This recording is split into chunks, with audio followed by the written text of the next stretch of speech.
A partir das explicações de Gonçalves Dias, você acha que houve ilegalidade na adulteração que o ex-ministro confessou ter cometido? Bom, boa tarde, Lu. Boa tarde, Renato. Eu entendo que sim, né? Não existe uma alteração, como ele coloca, e ele simplesmente confessa, né? Ele diz assim, eu modifiquei por não expressar a verdade. Qual verdade? Verdade de quem? Se realmente esse relatório da BIM não correspondia aos fatos, ele deveria ter devolvido esse relatório, ter questionado a BIM ou encaminhado à comissão com observações no que diz respeito àquele relatório, mas não alterar um documento público. Isso, na verdade, não só é uma ilegalidade, Lu, como é crime. O artigo 297 do Código Penal é muito claro nesse sentido. Falsificar no todo ou em parte documento público ou alterar um documento público verdadeiro. Ainda tem um agravante se é cometido por funcionário público e a pena é de reclusão de 1 a 6 anos. Portanto, qual foi o objetivo do general? Induzir a erro a comissão, porque quando a comissão recebe esse relatório, parte do pressuposto que esse relatório confere com o que foi emanado da BIM. Portanto, ele não agiu corretamente. A gente sabe que a administração pública tem que pautar a sua conduta na mais estrita legalidade, se não é o procedimento a ser observado, se, como ele coloca, havia falhas ou esse relatório não condizia com o que ele estabelece como verdade, ele devia ter contestado a BIM ou encaminhado isso à comissão com observações, mas nunca alterar o conteúdo de um documento, e ele fala isso assim com muita tranquilidade, o que nos causa muita estranheza, e entendo que é passível de investigação sim e deve ser investigado. Renato, boa tarde, bem-vindo mais uma vez. A partir das explicações de Gonçalves Dias, houve ilegalidade na adulteração que o ex-ministro confessou ter cometido? Bom dia, Samanta, bom dia, Lu, bom dia a todo mundo que nos acompanha no Grande Debate. Bom, vamos lá. Acho que a pergunta poderia ser: existiu dolo por parte do ex-ministro em fazer essa alteração do documento apresentado pela BIM? Essa pergunta me parece fácil de ser respondida, na medida em que ele não teria nenhum interesse, outro a não ser o de se estabelecer a verdade, que inclusive se exige de todo funcionário público.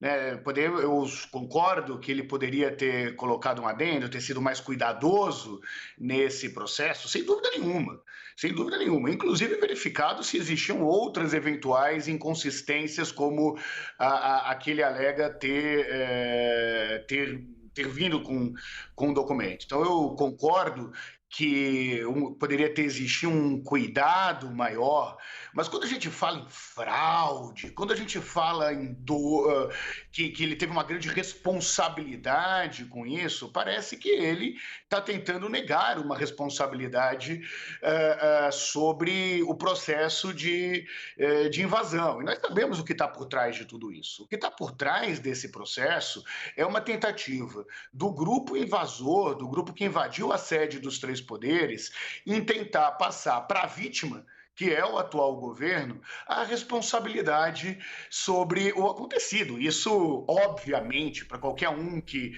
acompanha, que estuda esse processo, sabe que o atual governo não teria interesse nenhum em promover esse tipo de invasão. Então, sendo direto aqui, obviamente não teve dolo nesse processo, obviamente existiu um ajuste que se exige, inclusive, na medida em que era ele que estava repassando essas informações. Agora, sem dúvida nenhuma, ele poderia ter tido um cuidado maior em deixar claro essa diferença entre o documento que veio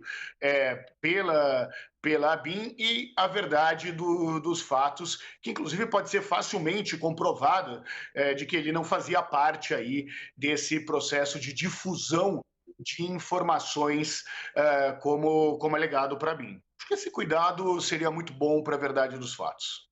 O Samanta, não teve dolo, não teve intenção, então, do ex-ministro G. Dias? Olha, Luciana, eu com todo respeito, eu tenho uma opinião diversa da do Renato. Eu acho que a intenção é evidente. A gente não está falando aqui de uma criança que cometeu um erro, a gente está falando de um general, a gente está falando da estrutura da administração pública, que tem seus assessores, que tem um padrão de comportamento. Eu não posso alterar nenhum documento, porque eu acho que aquilo não corresponde com a verdade. A administração pública tem procedimentos. Se ele entendia que isso não correspondia à verdade, ele Ele devia ter feito um adendo, ele devia ter respondido a BIM, pedido para ter feito as alterações, uma vez que ele não constava dessas comunicações, mas nunca um general entregar um documento que ele altera para uma comissão, porque a comissão, quando recebe, parte do pressuposto, da presunção que aquele documento está integralmente em conformidade com o relatório da BIM, e não está. Portanto, a intenção dele era justamente de induzir ao erro. Se era uma boa ou uma má intenção, eu não sei. Não posso dizer que o governo está por trás disso, mas que, de certa forma, ele quis se omitir de uma responsabilidade dele ou de uma omissão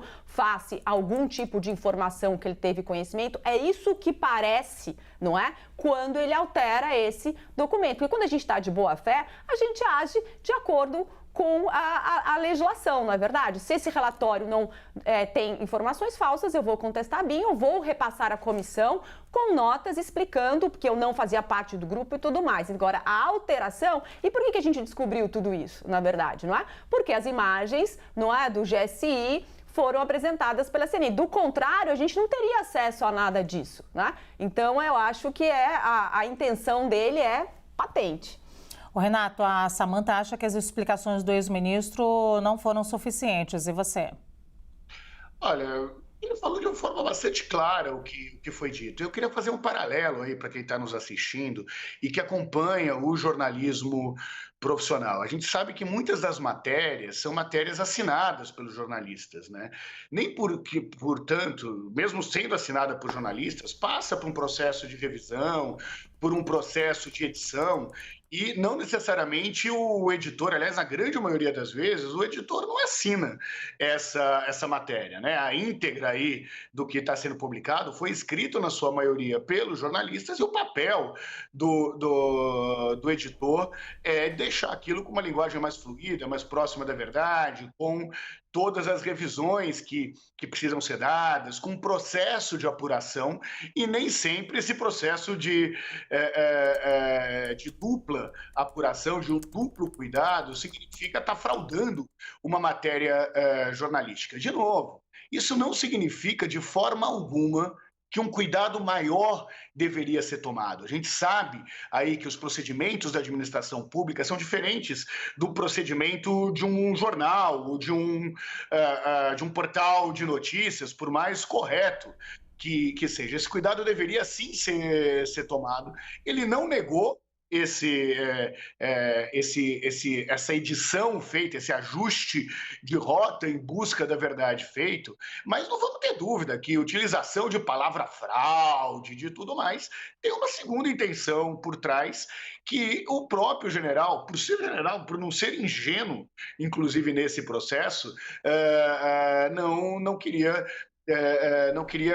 induzir ao erro com o documento que veio da AGSI. Assim como não acho que quem usa esse tipo de terminologia deveria induzir ao erro o telespectador, o cidadão brasileiro. Vamos deixar claro o que aconteceu aqui. Houve uma revisão de um fato. Essa revisão pode ser facilmente provada de se ele foi ou não foi difusor, e ele não seria ingênuo ao ponto, concordando com as palavras da Samanta, de que ele é um general do Exército. Ele não poderia ser ingênuo ao ponto de fazer uma afirmação que não pudesse ser claramente provada. Para isso, o que ele declarou que fez essa correção, da mesma forma que um editor faz uma correção numa matéria jornalística, e que talvez um cuidado devido pudesse sim ser dado. Mas nós sabemos muito bem a quem interessa a utilização de termos